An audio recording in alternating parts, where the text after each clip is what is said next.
বাংলাদেশে এই মুহূর্তে বিনিয়োগ হচ্ছে না, এটা হলো সোজা হিসাব। বিনিয়োগের জন্য যে পরিবেশ মানুষ চায়, বিনিয়োগকারী চায়, বা একজন মানুষ তার উদ্যোগ এবং উদ্যমে সদ্ব্যবহার করার জন্য যেই পরিবেশ দরকার সেই পরিবেশ বাংলাদেশে এখন নাই। জনাব আব্দুল আল মিন্টু, আপনি যেহেতু একজন অর্থনীতির মানুষ, খুবই সম্প্রতি আপনি পিএইচডি ডিগ্রি অর্জন করেছেন লন্ডনের একটি বিশ্ববিদ্যালয় থেকে ইন্টারন্যাশনাল ইকোনমিক্স অ্যান্ড ল এর উপরে মাস্টার্স করেছেন। আমি একটু আপনাকে শুরুতে দেশের রেমিটেন্স প্রবাহ বেড়েছে নিঃসন্দেহে, বিনিয়োগ আসলে কতটা বেড়েছে, অর্থনীতি এখন কেমন আছে? প্রথমে আমি একটু উত্তরগুলা কিন্তু আমি একটু সহজ সরলভাবে দেবো, যেন আমাদের শ্রোতা ভাই বোন যারা আছে, বন্ধু যারা আছে, তারা যেন বুঝতে পারে। প্রথমে এটা বোঝা উচিত যে রিমিটেন্স কোনো অর্থনীতির সূচক না।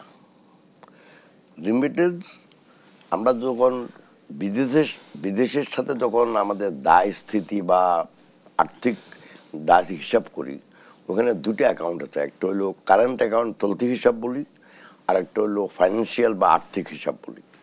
এই চলতি হিসাবের ভেরি সিম্পল, আমরা এক্সপোর্ট কী করলে ওখান থেকে ইম্পোর্ট মাইনাস করলে যদি কোনো মাইনাস থাকে সেটা আপনি রিমিটেন্স দিয়ে পূরণ করেন।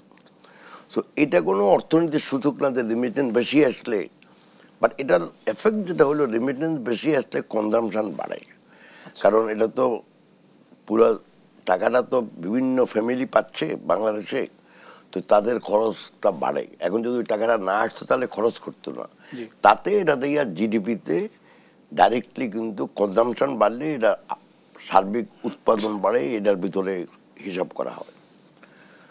এখন আপনার যে প্রথম যে প্রশ্ন সেটা হলো বিনিয়োগ কতটা বাড়ছে। রিমিটেন্স যেটা আপনি বলতেছেন এটার তো উত্তর আমি দিলাম। রিমিটেন্স বাড়তেছে, বাট এটা কিন্তু আমার মনে হচ্ছে সাময়িক। এই জন্য যে রোজার সময় বাংলাদেশে বা ঈদের সময় নর্মালি রিমিটেন্স বাড়ে। এখন একটা ঈদ গেছে, আর একটা ঈদ আসতেছে, তো এই সময়টাতে নর্মালি রোজার প্রথম থেকে কোরবানির ঈদ পর্যন্ত নর্মালি বাংলাদেশের রিমিটেন্সটা বাড়ে। তো আই হোপ এটা কন্টিনিউ করে, বিকজ আমাদের জন্য এটা অত্যন্ত জরুরি।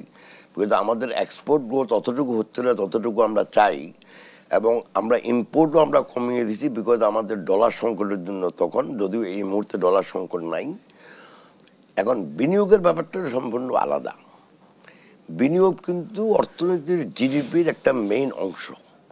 সার্বিক আভ্যন্তরীণ উৎপাদন যদি আমরা বলি, না যেটাকে আমরা জিডিপি বলি, এটা হলো ম্যাক্রো ইকোনমিক্স বা ইকোনমিক্সের একটা প্রথম সূচক হইলো জিডিপি, সার্বিক মানে উৎপাদন দেশে।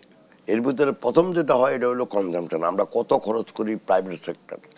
আর একটা হলো সরকারি খরচ, আমরা সরকার কত খরচ করে। 3 নম্বর হলো ইনভেস্টমেন্ট। এখন ইনভেস্টমেন্ট কিন্তু বললে এমনি হয় না। বাংলাদেশে এই মুহূর্তে বিনিয়োগ হচ্ছে না, এটা হলো সোজা হিসাব। এটার কারণটা হলো বিনিয়োগের জন্য যে পরিবেশ মানুষ চায়, বিনিয়োগকারী চায়, বা একজন মানুষ তার উদ্যোগ এবং উদ্যমে সদ্ব্যবহার করার জন্য যেই পরিবেশ দরকার সেই পরিবেশ বাংলাদেশে এখন নাই। একটা কারণ, বাংলাদেশে এই মুহূর্তে সামাজিক শৃঙ্খলা যদি আপনি ধরেন এটা অনেক তলানিতে এই মুহূর্তে। 2 নম্বর, নর্মালি রাজনৈতিক অস্থিতিশীলতা একটা তো আছেই মেইন প্রবলেম, তার সাথে যেটা যোগ হয়েছে এখন রাজনৈতিক অনিশ্চয়তা।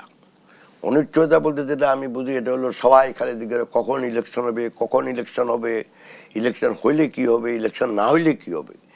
এই যে একটা রাজনৈতিক অনিশ্চয়তা সৃষ্টি হচ্ছে, ওই যে রাজনৈতিক অস্থিতিশীলতা, এই দুটা যখন আমরা একত্র করেন, সামাজিক শৃঙ্খলা কম, তার মানে সামাজিক মূলধনের ঘাটতি, তারপরে রাজনৈতিক অনিশ্চয়তা, মানুষ বুঝতে পারছে না যে ইলেকশন কখন হবে, কে সরকার গঠন করবে, তাদের নীতি কী হবে অর্থনৈতিক, এগুলি যতক্ষণ না জানে ততক্ষণ পর্যন্ত কেউ বিনিয়োগ করবে না। এখন প্রশ্নটা হলো যদি বিনিয়োগ না করে তাহলে দেশের কি হবে। আরেকটা রিজন বিনিয়োগ না করার পরিবেশের বাইরে, এটা হলো দেশের সঞ্চয় কমে যাচ্ছে আমার ধারণা। এই জন্য আপনি যদি গত 3 বছর দেখেন বা 2 বছরই ধরেন, দেশের মূল্যস্ফীতি মজুরির হার যে হারে বাড়ছে তার থেকে বেশি। তো এখন যদি যে কোনো দেশ বলেন, যে কোনো পরিবার বলেন, তার যদি খরচ বেশি হয় আর যদি তার আয় তার থেকে কম হয় তাহলে তো সে তো আর টাকা সঞ্চয় করতে পারতেছে না। তো সঞ্চয় যদি না হয় তাহলে বিনিয়োগটা কিভাবে হবে? এটা মনে রাখতে হবে যে যে কোনো দেশে শতকরা ৯৬% বিনিয়োগ হয় তার নিজস্ব সঞ্চয় থেকে।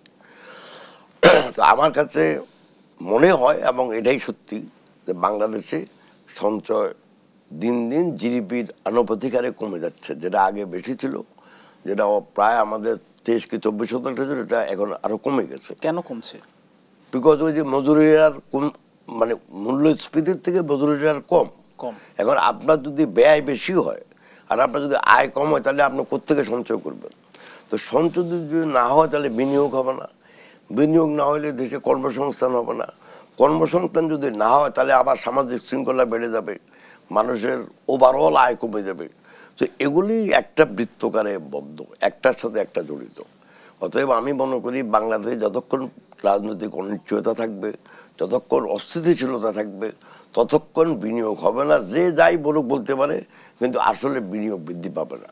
তবে ইদানিংকালে সরকার যে উদ্যোগ নিয়েছেন, যেমন আমাদের বিডা একটা সম্মেলন করছে, এগুলি প্রশংসনীয়, এগুলি কাজে লাগবে, কিন্তু যতক্ষণ পরিবেশ সৃষ্টি না হয় ততক্ষণ কিন্তু কাজে লাগবে না।